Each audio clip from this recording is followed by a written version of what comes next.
Assalamualaikum warahmatullahi wabarakatuh.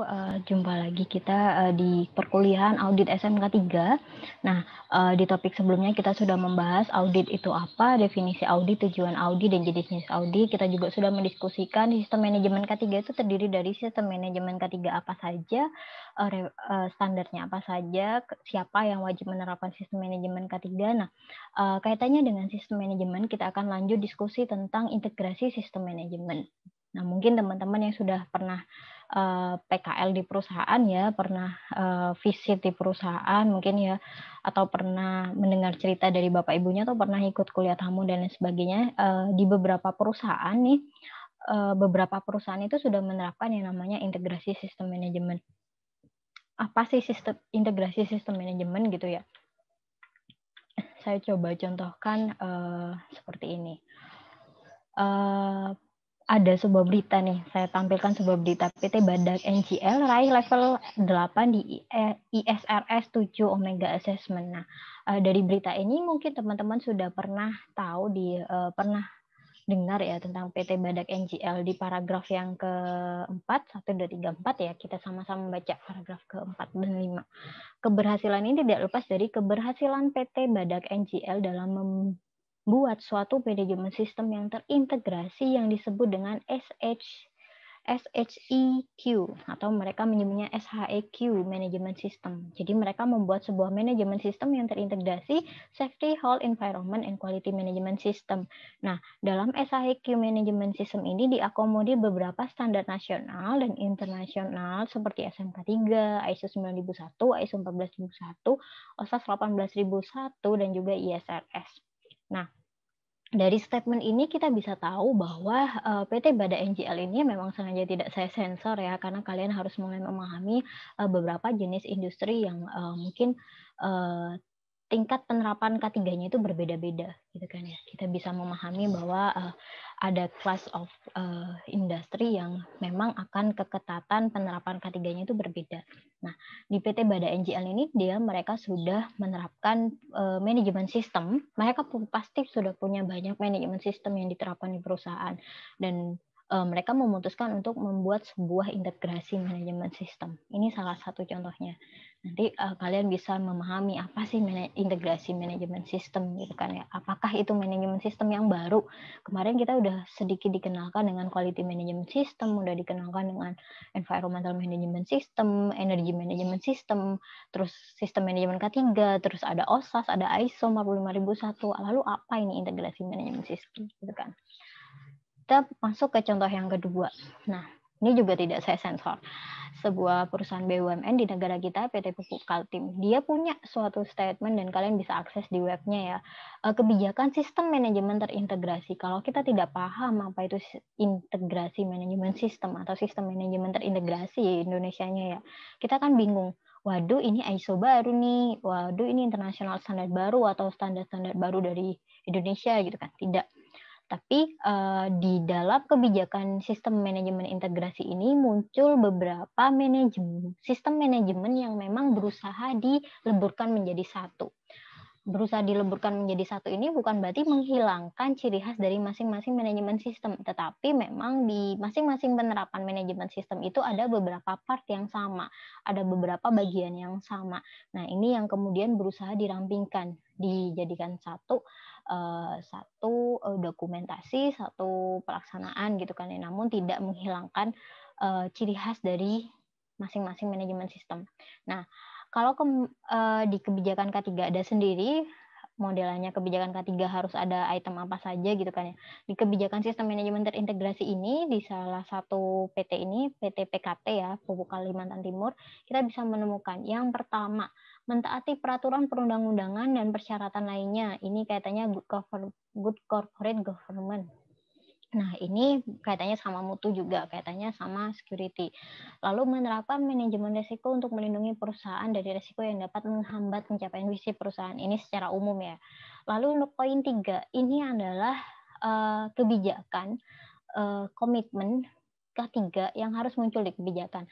Mencegah kecelakaan, PAK, dan lain sebagainya. Lalu poin 4, itu adalah kebijakan di penerapan environmental management system. gitu kan ya. Itu yang harus ada di EMS gitu. Kemudian di yang kelima, kepuasan pelanggan dan menghasilkan produk ini di quality management system. Lalu yang keenam, konservasi energi dan air ini adalah di EMS, capaiannya EMS, kebijakannya environmental management system juga di energy management system gitu kan. Lalu di bawah-bawahnya nih banyak sekali itu, mulai dari IT management system, lalu di CSR management system dan lain sebagainya. Nah, intinya apa sih integrasi manajemen sistem? Bisa kalian temukan di dua contoh tadi, bahwa integrasi manajemen sistem itu adalah namanya integrasi, berarti kita menggabungkan. Kita memasukkan beberapa yang awalnya itu terkelompok tersendiri-sendiri, kita menjadikan dia dalam satu bagian yang tidak berdiri sendiri. Jadi dijadikan satu. Ya, sistem kalau kalian paham ya, pada ini sering kali dibahas kalau definisi sistem ya, sistem adalah hubungan dari beberapa komponen, baik itu organisasi, sumber daya, atau proses. Kalau kita sudah mendiskusikan apa itu integrasi sistem manajemen, berarti kita membuat sebuah konsep di mana suatu sistem manajemen yang berfungsi dalam mengelola segala aspek dalam bagian perusahaan ya, mulai dari perencanaan, tadi pelaksanaan atau diproduksi, mulai dari pengontrolan dan juga evaluasi lagi, monitoring lagi. Nah, untuk beberapa sistem manajemen yang diterapkan di perusahaan, baik itu untuk manajemen sistem pengendalian mutu, gitu, untuk lingkungan, untuk keamanan, untuk K3, untuk energi, untuk finance, gitu, dan lain sebagainya, itu di konsep kita buat, kita gabungkan. Jadi ada sebuah integrasi antara sistem manajemen yang satu dengan sistem manajemen yang lain. Karena pada dasarnya semua sistem manajemen itu adalah part of management system. Jadi pastinya mereka bisa dijadikan digabungkan menjadi satu kelompok manajemen sistem. Tinggal kita cari irisan dari masing-masing sistem manajemen itu sendiri. Pasti ada kesamaan dari sistem manajemen mutu, K3, dan enviro. Biasanya sistem manajemen yang paling banyak diterapkan perusahaan itu seperti itu, mutu, lingkungan, dan K3. Nah, lalu kenapa sih organisasi itu harus menerapkan integrasi manajemen sistem atau integrasi sistem manajemen? Yang pertama, tentu untuk menyambungkan persyaratan-persyaratan yang umum atau yang sama dalam standar yang digunakan. Contohnya, persyaratan-persyaratan yang sama ya, kaitannya dengan komitmen pimpinan perusahaan, lalu kaitannya dengan aspek human resource, perekrutan tenaga kerja itu hampir sama, hanya saja mungkin nanti di quality dia mintanya harus ada part of-nya apa, kalau di K3 harus ada part of-nya MCU lah dan lain sebagainya, itu yang perlu disamakan, tapi itemnya bersama gitu kan, concern topiknya itu sama, nanti detail-detailnya yang berbeda. Lalu yang tujuan kedua adalah untuk mengurangi duplikasi dan birokrasi. Karena kalau kalian tahu di lapangan ya, di praktisi, di perusahaan itu hampir setiap bulan itu kita melakukan audit. Kita melakukan audit internal dan kita juga ada jadwal audit eksternal. Kalau bulan ini audit internal mutu, bulan depan bisa audit internal enviro, bulan depan lagi audit internalnya SMK3, dan bulan depan lagi audit eksternal gitu kan ya, untuk masing-masing sistem. Nah, itu akan ada duplikasi pekerjaan yang minggu ini kita ngerjain untuk mutu, minggu depan untuk ngerjain lingkungan, minggu depan ngerjain apa, dan birokrasi yang dilaksanakan itu juga akan belibet mutu. Kita harus concern di aspek-aspek mutu, hanya boleh dikerjakan oleh orang produksi dan lain sebagainya dan lain sebagainya. Nah, itu yang mengurangi efisiensi sebenarnya. Nah, kemudian untuk mengurangi proses dan prosedur yang dapat digabungkan, banyak sekali di lapangan itu yang menerapkan hampir 3 sistem manajemen tadi itu, mereka menganggap bahwa dokumen masing-masing sistem manajemen ini harus berbeda. Jadi kalau kita sudah misalkan satu klausa aja tentang perekrutan tenaga kerja gitu kan ya, nanti ada dokumen untuk auditnya mutu, ada dokumen untuk auditnya K3, ada dokumen khusus untuk auditnya lingkungan gitu. Padahal yang diekspektasikan dari suatu sistem manajemen itu adalah penerapan sistem manajemen itu sendiri adalah part of, bagian dari suatu sistem manajemen perusahaan. Makanya harus ada yang menaungi, kita sebut integrasi manajemen sistem.